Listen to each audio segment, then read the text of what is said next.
नमस्कार दोस्तों। किसी शहर के रेलवे स्टेशन पर एक भिखारी रहता था।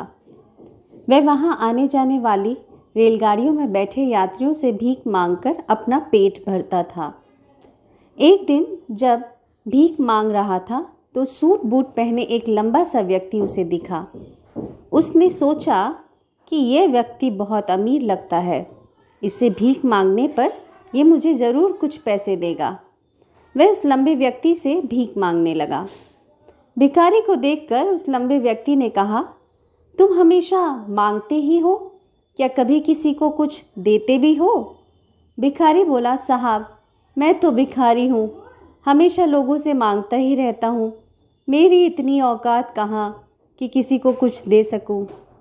लंबा व्यक्ति बोला, जब किसी को कुछ दे नहीं सकते तो तुम्हें मांगने का भी कोई हक नहीं है। मैं एक व्यापारी हूँ और लेन देन में भी विश्वास करता हूँ। अगर तुम्हारे पास मुझे कुछ देने को है तभी मैं तुम्हें बदले में कुछ दे सकता हूँ। तभी वह स्टेशन आ गया जहाँ पर उस लंबे व्यक्ति को उतरना था। वह ट्रेन से उतरा और चला गया। इधर भिखारी उसकी कही बात के बारे में सोचने लगा। उस लंबे व्यक्ति के द्वारा कही गई बात उस भिखारी के दिल में उतर गई। वह सोचने लगा कि शायद मुझे भीख में अधिक पैसे इसलिए नहीं मिलते क्योंकि मैं इसके बदले में किसी को कुछ दे नहीं पाता हूँ। लेकिन मैं तो भिखारी हूँ, किसी को कुछ देने लायक भी नहीं हूँ। लेकिन कब तक मैं लोगों को बिना कुछ दिए केवल मांगता ही रहूँगा? बहुत सोचने के बाद उस भिखारी ने निर्णय किया कि जो भी व्यक्ति उसे भीख देगा तो उसके बदले में वह भी उस व्यक्ति को कुछ ज़रूर देगा। लेकिन अब उसके दिमाग में ये प्रश्न चल रहा था कि वह खुद भिखारी है तो भीख के बदले में वह दूसरे को क्या दे सकता है। इस बात को सोचते हुए 2 दिन हो गए, लेकिन उसे अपने प्रश्न का कोई उत्तर नहीं मिला। तीसरे दिन जब स्टेशन के पास बैठा हुआ था तभी उसकी नज़र कुछ फूलों पर पड़ी जो स्टेशन के आसपास के पौधों पर खिल रहे थे। उसने सोचा, क्यों ना मैं लोगों को भीख के बदले कुछ फूल दे दिया करूं। उसको अपना यह विचार अच्छा लगा और उसने वहां से कुछ फूल तोड़ लिए। अब वह ट्रेन में भीख मांगने पहुंचा। अब जब भी कोई उसे भीख देता तो उसके बदले में वह भीख देने वाले को कुछ फूल दे देता। उन फूलों को लोग खुश होकर अपने पास रख लेते थे।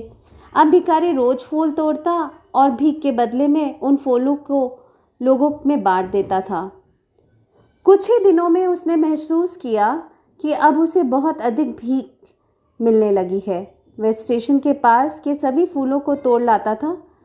जब तक उसके पास फूल रहते थे तब तक उसे बहुत से लोग भीख देते थे, लेकिन जब फूल बांटते बांटते ख़त्म हो जाते तो उसे भीख भी नहीं मिलती थी। अब रोज़ ही ऐसा चलता रहा। एक दिन जब वह भीख मांग रहा था तो उसने देखा कि वही लंबा व्यक्ति ट्रेन में बैठा है, जिसकी वजह से उसे भीख के बदले फूल देने की प्रेरणा मिली थी। वह तुरंत उस व्यक्ति के पास पहुंच गया और भीख मांगते हुए बोला, आज मेरे पास आपको देने के लिए कुछ फूल है। आप मुझे भीख दीजिए तो बदले में मैं आपको कुछ फूल दूंगा। उस लंबे व्यक्ति ने उस भीख के रूप में कुछ पैसे दे दिए और भिखारी ने कुछ फूल उसे दे दिए। उस लंबे व्यक्ति को ये बात बहुत पसंद आई। वह बोला, वाह क्या बात है, आज तुम भी मेरी तरह एक व्यापारी बन गए हो। इतना कहकर फूल लेकर वह लंबा व्यक्ति अपने स्टेशन पर उतर गया। लेकिन उस लंबे व्यक्ति द्वारा कही गई बात एक बार फिर से उस भिखारी के दिल में उतर गई। वह बार बार उस लंबे व्यक्ति के द्वारा कही गई लाइन के बारे में सोचने लगा और बहुत खुश होने लगा। उसकी आंखें अब चमकने लगी। उसे लगने लगा कि अब उसके हाथ सफलता की वह चाबी लग गई है जिसके द्वारा वह अपने जीवन को बदल सकता है। वह तुरंत ट्रेन से नीचे उतरा और उत्साहित होकर बहुत तेज आवाज में ऊपर आसमान की तरफ देखकर बोला, मैं भिखारी नहीं हूँ, मैं तो एक व्यापारी हूँ। मैं भी उस लंबे व्यक्ति जैसा बन सकता हूँ, मैं भी अमीर बन सकता हूँ। लोगों ने उसे देखा तो सोचा कि शायद ये भिखारी पागल हो गया है और अगले दिन से वह भिखारी उस स्टेशन पर फिर कभी नहीं दिखा। लेकिन 6 महीने बाद इसी स्टेशन पर दो व्यक्ति सूट बूट पहने हुए यात्रा कर रहे थे। दोनों ने एक दूसरे को देखा तो उनमें से एक ने दूसरे से हाथ मिलाया और कहा, क्या आपने मुझे पहचाना? दूसरा व्यक्ति बोला, नहीं, क्योंकि मेरे हिसाब से हम लोग पहली बार मिल रहे हैं।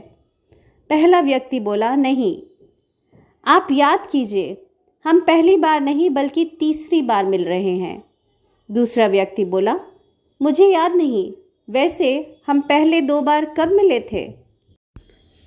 अब पहला व्यक्ति मुस्कुराया और बोला, हम पहले भी 2 बार इसी ट्रेन में मिले थे। मैं वही भिखारी हूँ जिसको आपने पहली मुलाकात में बताया कि मुझे जीवन में क्या करना चाहिए, और दूसरी मुलाकात में बताया कि मैं वास्तव में कौन हूँ। दूसरा व्यक्ति मुस्कुराया और अचंभित होते हुए बोला, ओह, याद आया, तुम वही भिखारी हो जिसे मैंने एक बार भीख देने से मना कर दिया था और दूसरी बार मैंने तुमसे कुछ फूल खरीदे थे। लेकिन आज तुम ये सूट बूट में कहाँ जा रहे हो और आजकल क्या कर रहे हो?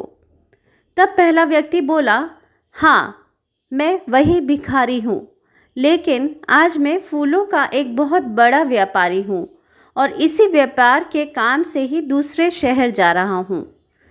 कुछ देर रुकने के बाद वह फिर बोला, आपने मुझे पहली मुलाकात में प्रकृति का वह नियम बताया था जिसके अनुसार हमें तभी कुछ मिलता है जब हम कुछ देते हैं। लेन देन का ये नियम वास्तव में काम करता है।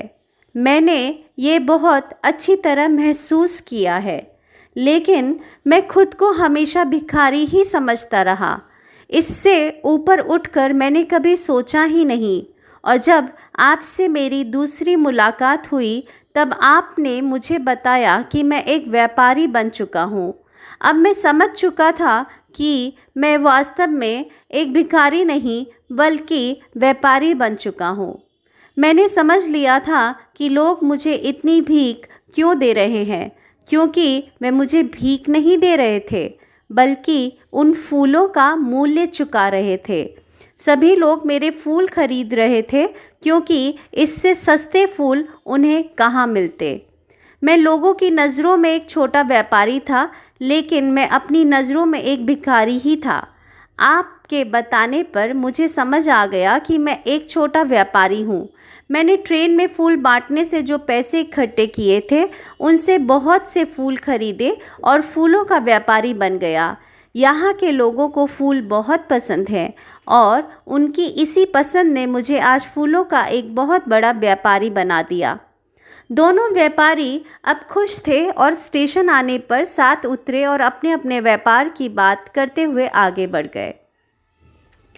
दोस्तों, इस कहानी से हमें बहुत कुछ सीखने को मिलता है।